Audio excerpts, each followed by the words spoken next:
बोलते हैं कि यहाँ के प्रिंसिपल हिटलर है। मेरे किसी बच्चे से पूछ लो कि पिटाई भी होती है, डांट भी पड़ती है, पर उनको मालूम है कि मैडम कितना प्यार करते हैं, डांटा भी है तो उसके पीछे प्यार था। कई बार ऐसा होता है कि फैसिलिटीज़ नहीं होती हमारे पास, शायद किताब लेने के लिए पैसे भी नहीं होते, फिर भी वो बच्चा उन सब बच्चों को पछाड़ के आगे निकल जाता है। इसका रीज़न क्या रहता है? एक लंगड़ा भी ये, डिसेबल्ड भी ये ठान लेता है कि मैंने हिमालय पर चढ़ना है तो वो चढ़ सकता है। अगर 2 पैर वाला नीचे खड़ा होकर ऊपर देखता है, कहता है इतने ऊंचे पहाड़ पे कैसे चढ़ूंगा, तो उसने चढ़ने से पहले ही ये डिसाइड कर लिया कि ये तो बहुत मुश्किल है, चढ़ा नहीं जाएगा। और अगर वो लंगड़ा भी ये कहता है कि मैं उस पहाड़ पर चढ़ सकता हूँ, तो वो चढ़ेगा और अपनी मंजिल ज़रूर हासिल करेगा। रादर देन ट्यूशन्स की तरफ जाए, अपने बच्चों को सेल्फ स्टडी की आदत डालो। कोई भी है टॉपर, कोई ट्यूशन के लिए नहीं जाता। मैं देखती हूँ एडमिशन के लिए 3 साल का 4 साल का बच्चा पेरेंट ला रहे हैं, मोबाइल पहले हाथ में पकड़ा देते हैं कि ये शोर ना मचाए, परेशान ना करे। चाहे कोई कहता है हम अनपढ़ हैं, अपने बच्चे पढ़ा नहीं सकते। आप बैठो बच्चे के साथ, आप बच्चे की फीलिंग समझने की कोशिश करो। वो चीज़ें भी फेंक रहा है, गिरा रहा है, तो सिर्फ इसलिए गिरा रहा है आपका ध्यान अपनी तरफ अट्रैक्ट करने के लिए। अगर पेरेंट बच्चे के साथ जुड़ जाए, आधा समाज तो मैं कहती हूँ यहीं पर ही ठीक हो जाएगा, कोई गलत संगत में नहीं जाएगा। उसने मुझे यही बोला, कहते मैम मैं 9th-10th में यही सोच के एक्स्ट्रा क्लास लगाता था कि मैंने ना अपने मैथ्स इम्प्रूव करनी है, इम्प्रूव। कहते मैम मुझे पता नहीं चला इम्प्रूव करते करते कब वो मैं इंजॉय करने लग गया मैथ्स। अगर बच्चे के साथ हम सारे सुख दुख शेयर कर रहे हैं, बच्चा अपना सुख दुख शेयर कर रहा है, तभी उसके साथ फैमिली की बॉन्डिंग होती है। अगर हमने हॉस्टल में भेज दिया है, वो अपना राइट समझता है, पैसा दिया पेरेंट ने, उनकी ड्यूटी थी ये ड्यूटी करना, कोई बॉन्डिंग नहीं होगी, कोई सुख दुख नहीं होगा। अब मुझे हल्का सा बुखार है, 3 बार बेटा रात को भी चेक थर्मामीटर लेकर खड़ा है, मैं तो वो कहता है अपनी फीलिंग नहीं दिखाते, आपकी बुखार भी आप शेयर नहीं करते। मैंने कहा मेरे से ज़्यादा तो तुम परेशान हो जाते हो। तो ये अगर ये आप बच्चे के साथ बॉन्डिंग चाहते हो।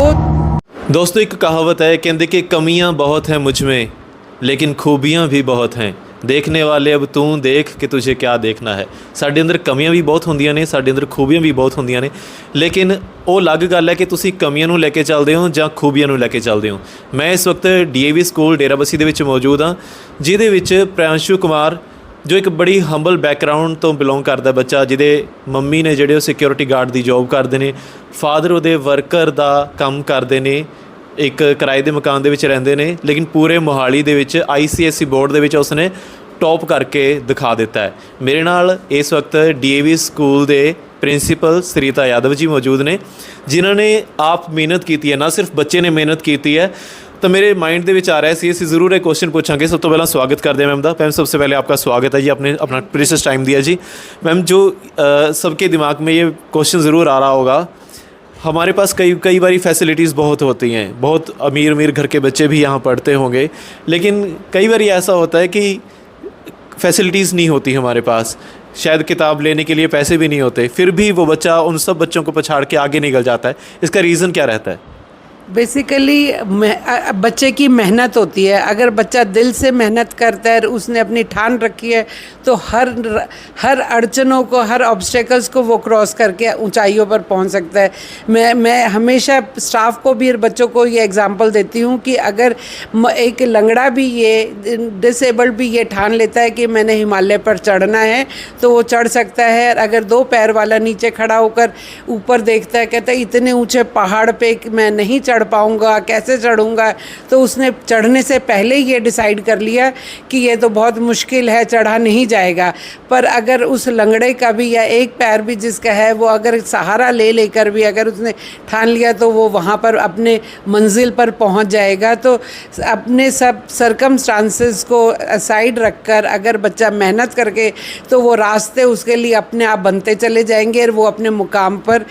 तो यही प्रियांशु का था कि इंस्पाइट ऑफ कि उसके सारे कंडीशंस फेवरेबल नहीं थी सबको, पर उसने सबको पछाड़ कर वो अपनी हाईएस्ट पर पहुंचा है। तो उसने चाहे अपने दोस्तों की, चाहे टीचर्स की, चाहे स्कूल से मेरे पास आकर रिक्वेस्ट बुक्स के लिए, हर उसको मदद मिलती गई और वो ऊंचाइयों पर पहुंचा। तो यही कि अगर हम सब कुछ फैसिलिटीज़ होते हुए भी हम ये सोचे इतनी ऊंचाइयों पर ये तो बहुत मुश्किल काम है, तो हमने पहले ही हार मान ली। और अगर वो लंगड़ा भी ये कहता है कि मैं उस पहाड़ पर चढ़ सकता हूँ, तो वो चढ़ेगा और अपनी मंजिल ज़रूर हासिल करेगा। तो यही चीज़ें, यही इंस्पिरेशनल बातें मैं टीचर्स को भी कहती हूँ कि बच्चों को मोटिवेट करो और वो पहुँच सकते हैं ऊंचाइयों पर। तो और हर बच्चा कर सकता है, मेरी ये थ्योरी है। हर बच्चे के साथ एफर्ट करेंगे तो वो सब हीरे की तरह चमकने लगेंगे। कई बार ये कहते हैं कि गरीबी भी हथियार बन जाती है आदमी की ज़िंदगी के लिए। हथियार, ये बोला ना कि हर में क्वालिटी सबके अंदर है, तो ये हथियार बनाने के लिए तो कोई किसी भी उसको यूज़ कर सकता है। तो उसने गरीबी को नहीं, अपनी मेहनत को हथियार बनाया है। गरीबी का तो उसने रास्ता ढूंढा कि मैं अपने टीचर्स से, अपने फ्रेंड से, स्कूल से, मैं कैसे, मेरे पेरेंट्स मुझे हेल्प करके किसी भी तरह से मैं अपनी मंजिल को पाऊंगा। मैं अभी भी आगे के लिए भी उसको यही सजेस्ट कर रही थी कि अभी 2 साल और है। अगर उसने 11th-12th में वो हासिल कर लिया और वो जेई में, JEE में अगर वो पोजीशन फर्स्ट सिंगल डिजिट में निकल गया, तो फिर आप ये देखना कि ये बच्चा कहीं का कहीं किसी अलग मुकाम पर होगा। पर उसके लिए उसको 2 साल, मैंने अभी इसको यही बोला कि अगर वो फोकस्ड रहा तो मेरी ब्लेसिंग्स है। और मुझे मालूम है जिस मेहनत से ये बच्चा चल रहा है, ये अपने मुकाम पर सिंगल डिजिट में JEE में डेफिनेटली ये उस मुकाम पर खड़ा होगा। मैम, जो आजकल माहौल चल रहा है जी, अक्सर हम देखते हैं कि एक एजुकेशन हो गई या हमारे जो हॉस्पिटल्स हो गए, अब ये भी कहा जाता है कि जो प्राइवेटाइजेशन हो रही है हर चीज़ की, कि एक बिज़नेस मॉडल बनाया गया है। लेकिन मुझे आप बता रहे थे कि यहाँ पे जो टीचर्स हैं वो भी 5-5 बजे तक, क्योंकि वैसे नॉर्मल स्कूल्स में 2 बजे छुट्टी हो जाती है टीचर्स की। 5:30 तक, हम 5-5:30 बजे तक सारे क्लासेस के पेरेंट्स को बोलती है ट्यूशन्स के लिए नहीं भेजना। आप अपने बच्चों को खुद जुड़िए उनके साथ, टीचर्स के पास जो दिक्कत है खुद लेकर आइए। तो हम 5-5:30 बजे तक यहाँ एक्स्ट्रा क्लासेस लगाते हैं। और पेरेंट्स कहते हैं कि DAV डेरा बस्सी में जो स्पेशल एफ़र्ट्स करे जाते हैं, जिस करके ये स्कूल ऊंचाइयों पर पहुंच रहा है, हर बच्चा मेहनत कर रहा है। कोई पेरेंट कहता है मेरा बच्चा कहना नहीं मानता, घर में पढ़ता नहीं, तो मैं कहती हूँ ट्यूशन भेजने की ज़रूरत नहीं। हम कोई चार्ज नहीं करते, कहीं टीचर्स के पास रुकेंगे 4, 4:30, 5 बजे तक। जब बच्चा, और छोटे बच्चों को भी पेरेंट की मैम इसको एक्स्ट्रा क्लास की ज़रूरत है, चाहे वो नर्सरी KG का है चाहे फर्स्ट का, तो यहाँ से कर जाते हैं। और वो धीरे धीरे ही मंजिल पर पहुँचने के लिए ये रास्ता और ये टीचर्स की मेहनत की वजह से हो पा रहा है जी। हाँ। मेरे साथ यहाँ पे मैम मौजूद है। आप मैथ्स पढ़ाती हैं मैम? अब थोड़ा सा प्लीज़ आगे आ जाएं। तो जैसे 5:30 बजे तक नॉर्मल स्कूल्स में तो 2 बजे तक छुट्टी हो जाती है जी, टीचर्स की भी, है ना, वो खुशी खुशी घर चले जाते हैं। तो आप 5 बजे तक यहाँ पे बच्चों को पढ़ाती हैं, एक्स्ट्रा क्लासेस? डिवाइड करा हुआ है सारा, टाइम टेबल बना रखा है, एक्स्ट्रा क्लास के लिए भी शेड्यूल बना रखा है। तो हमने डिवाइड किया हुआ कि ये 7th-8th बच्चे, 7th-8th क्लास के बच्चे इस टाइम पे आएंगे, मैथ्स करेंगे, उस टाइम केमिस्ट्री की और फिज़िक्स की क्लास लग रही होगी।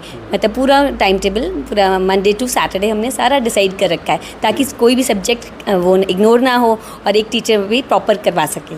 अगर बच्चों को बुलाया है, जिम्मेवारी ली है उनकी, तो हमारी पूरी कोशिश होती है कि अपना बेस्ट दे सके। तो 1-to-1 कॉन्टेक्ट जब बच्चों को करवाते हैं, मैथ्स तो सब्जेक्ट एक ऐसा सब्जेक्ट है जिसमें पर्सनल कॉन्टेक्ट बच्चों के साथ जब आता है, क्योंकि बोर्ड पे एक थोड़ा सा बच्चों के माइंड में ना एक डर सा रह जाता है कि एक कोई डिस्टेंस है, वो पूछे ना पूछे, बच्चे पूछे दूसरा फ्रेंड मेरा क्या सोचेगा, ये एक फोबिया बच्चों के अंदर बहुत होता है। हम में भी था ये। मैथ्स में तो ये बहुत ही ज़्यादा कॉमन है।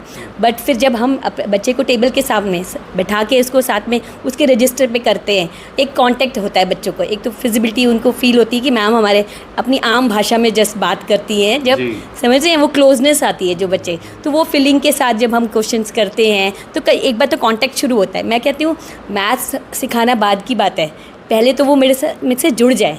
जब मुझसे जुड़ने लग जाएंगे, जैसे जैसे जुड़ाव होता है बच्चों का, फिर एब्जॉर्प्शन तो अपने आप सेकंड स्टेप है, समझ रहे हैं। जब इतना पर्सनल कांटेक्ट हो जाता है बच्चे के साथ, वो डर हट गया। मैथ्स में सबसे बड़ी प्रॉब्लम यही होती है कि डरते हैं बच्चे, तो जब एक बार डर हटा तो कांटेक्ट में आए, फिर धीरे धीरे बच्चों का कब इंटरेस्ट।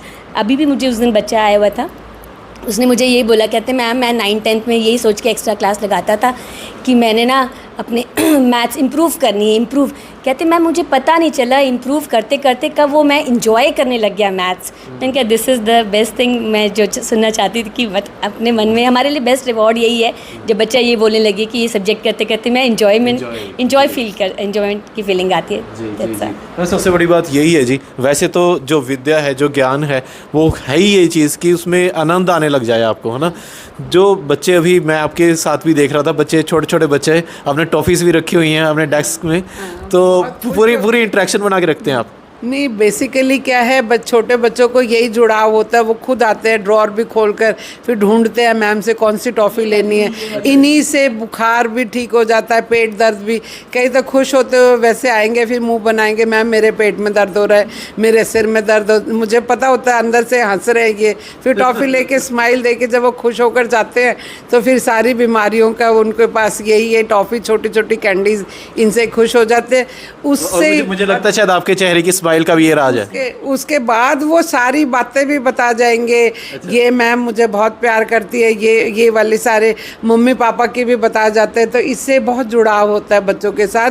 तो उससे आप वो पर्सनल जो बच्चे को ही होता है प्रिंसिपल कम, वो पेरेंट की फीलिंग ज़्यादा आती है। और वो हर चीज़ शेयर कर लेते हैं। कहाँ दर्द हो रहा है, यहाँ पर दर्द हो रहा है, सर में दर्द हो रहा है, गले में दर्द हो रहा है, होता नहीं मुझे मालूम है, ये हाजमोला और ये कैंडल लेने आए होते हैं। तो फिर यही प्यार से और बड़े आराम से खुश होकर दौड़े जाते हैं क्लास के अंदर। जी मैम, अगर प्रांशु कुमार की बात करें जी, मुझे उनके मम्मी बता रहे थे, मैं कल गया था इनके घर, तो कहते कि मुझे खाने भी मदद करता है, झाड़ू पोछा भी लगा देता है। और वो कहते कि क्योंकि मैं एज ए सिक्योरिटी गार्ड काम करती हूँ और तो मुझे ड्रेस पहननी पड़ती है वहाँ पे, तो मेरी जो ड्रेस है वो प्रेस भी प्रांशु कुमार करता है जी, है ना। इस तरीके से अभी आप भी बता रहे थे कि पेरेंटिंग कैसी होनी चाहिए। जैसे आपके घर में भी आप बता रहे थे कि 4-4 गाड़ियाँ थी, लेकिन तो आपने कैसे अपने बच्चों को गाइड किया? मेरा ये मतलब होता है बच्चे को ज़मीन से उठाकर चलना चाहिए। बच्चे को सारे सरकमस्टांसेस में जीने, ज़िंदगी बहुत उतराव चढ़ाव वाला सीन है। क्योंकि मेरे हस्बैंड भी बहुत सीनियर ऑफिसर रहे, चीफ आर्किटेक्ट हुडा रिटायर हुए हैं, और मैं खुद मतलब पहले कॉलेज लेक्चरर थी 15 साल से। तो स्कूल की भी ऑफिशियल गाड़ी वगैरह सब होते हुए भी मैंने अपने बच्चे को यही कि ज़मीन से जोड़कर जब हमारी हैसियत हो जाती है उस चीज़ के लिए, तो वही बच्चे को, और खर्चा भी अपने लिमिट में, अगर जब ये कंट्रोल रहता है पेरेंट्स का भी और बच्चे का भी कि मुझे कोई फिजूल खर्ची है उसमें नहीं जाना है, तो वो कभी भी किसी गलत रास्ते पर नहीं तो मैं जाएगा। तो मेरी हर पेरेंट्स से ये होती है, हर बच्चे के साथ उसके सुख दुख में उसके साथी बनिए, उससे उसकी खुशी की बातें भी शेयर करिए, उसके प्रॉब्लम्स भी शेयर करिए। कभी बच्चा भटकेगा नहीं। मैं पेरेंट को कहती हूँ, चाहे वो नर्सरी का बच्चा है कि चाहे फर्स्ट सेकंड किसी भी क्लास का, अगर पेरेंट उसके साथ बैठकर उसकी बातें सुख दुख की सुनेगा, उसके अच्छी भी बुरी भी वो अपनी मैम की सुनाएगा, अपनी वो ये करेगा, तो वो बच्चा कभी भी गलत रास्ते पर नहीं जाएगा। मैम, आपने फील किया कि आजकल ना एक बच्चों में और पेरेंट्स में ना एक गैप है, वो क्योंकि एक तो टेक्नोलॉजी भी आ गई, मोबाइल भी आ गई, सब कुछ आ गए, तो बच्चे उसमें जब फ्री होते हैं तो उसमें ही डूबे रहते हैं, तो एक गैप बन रहा है पेरेंट्स में। पेरेंट्स ने खुद मोबाइल बच्चों को हाथ में पकड़ा रखा है, रीज़न कि वो उनके साथ क्वालिटी टाइम स्पेंड नहीं करते। अगर पेरेंट क्वालिटी टाइम स्पेंड, मैं देखती हूँ एडमिशन के लिए 3 साल का 4 साल का बच्चा पेरेंट ला रहे हैं, मोबाइल पहले हाथ में पकड़ा देते हैं कि ये शोर ना मचाए, परेशान ना करे। अगर वही पेरेंट उनके साथ बहुत अपनी बातें शेयर करें, उनको स्टोरी सुनाए, उनके अच्छे ऐसे नहीं करना, ऐसे ये चीज़ें तो अब ख़त्म ही हो गई। बच्चा थोड़ी देर सारे ही करते हैं, अगर थोड़ी देर परेशान भी कर रहा है तो उसके साथ हम जुड़ेंगे। और मैं ये कहती हूँ वो परेशान इसलिए कर रहा है कि आपका टाइम मांग रहा है। बीइंग वर्किंग मदर, मैं खुद नौकरी करती थी, मेरा बच्चा भी कि मेरी सुने, मेरे स्कूल में क्या हुआ, मेरे टीचर ने क्या करा, मेरे फ्रेंड ने क्या करा, कितना भी होता था उसके साथ घंटा 1.5 घंटा मैंने टाइम लगाना ही है, उसकी सारी बातें सुननी है। जिस करके आज भी मैं बड़े फ़ख्र से कहती हूँ कि हर छोटी से छोटी, बड़ी से बड़ी बात वो शेयर जब करता है तो उसको भी ये लगता है कि सारा बोझ मेरे दिमाग से, मेरे दिल से उतर गया। मैं पेरेंट्स को यही कहती हूँ, अपने बच्चे के साथ जुड़ो, अपने बच्चे की सुनो। ट्यूशन के, चाहे कोई कहता है हम अनपढ़ हैं, अपने बच्चे पढ़ा नहीं सकते, आप बैठो बच्चे के साथ, आप बच्चे की फीलिंग समझने की कोशिश करो। वो चीज़ें भी फेंक रहा है, गिरा रहा है तो सिर्फ इसलिए गिरा रहा है अपना ध्यान, आपका ध्यान अपनी तरफ अट्रैक्ट करने के लिए। अगर पेरेंट बच्चे के साथ जुड़ जाए, आधा समाज तो मैं कहती हूँ यहीं पर ही ठीक हो जाएगा, कोई गलत संगत में नहीं जाएगा। और फिर आप ये देखिए कि ज़्यादा बाहर वालों को इल्ज़ाम देने की जगह अगर हम घर से ही शुरुआत करें तो आधी सोसाइटी तो हमने यहीं पर ही ठीक कर ली। मैंने खुद यही वजह जी आप ये भी कह रहे थे अभी कि हॉस्टल में बच्चों को नहीं भेजना चाहिए। मैं हर पेरेंट को ये कहती हूँ कि हॉस्टल में डेफिनेटली कई बार दिक्कत है कि घर से दूर है प्लेस। अगर बच्चे के साथ हम सारे सुख दुख शेयर कर रहे हैं, बच्चा अपना सुख दुख शेयर कर रहा है, तभी उसके साथ फैमिली की बॉन्डिंग होती है। अगर हमने हॉस्टल में भेज दिया है, वो अपना राइट समझता है, पैसा दिया पेरेंट ने, उनकी ड्यूटी थी ये ड्यूटी करना, कोई बॉन्डिंग नहीं होगी, कोई सुख दुख नहीं होगा। अब मुझे हल्का सा बुखार है, 3 बार बेटा रात को भी चेक थर्मामीटर लेकर खड़ा है। मैं तो वो कहता है अपनी फीलिंग नहीं दिखाते, आपकी बुखार भी आप शेयर नहीं करते। मैंने कहा मेरे से ज़्यादा तो तुम परेशान हो जाते हो। तो ये अगर ये आप बच्चे के साथ बॉन्डिंग चाहते हो तो आपको भी बच्चे के साथ वैसे ही और वो दुख सुख जब हमने शेयर करे हुए हैं तो वो प्यार प्रेम हमेशा बना रहेगा। ये नहीं कि मैंने अपने बच्चे को डांटा नहीं, उसकी पिटाई नहीं करी, पर वो जो फीलिंग है बुखार में या हर चीज़ में सुख दुख का, तो वो अब इसकी मदर भी यही चीज़ कह रही है प्रियांशु का।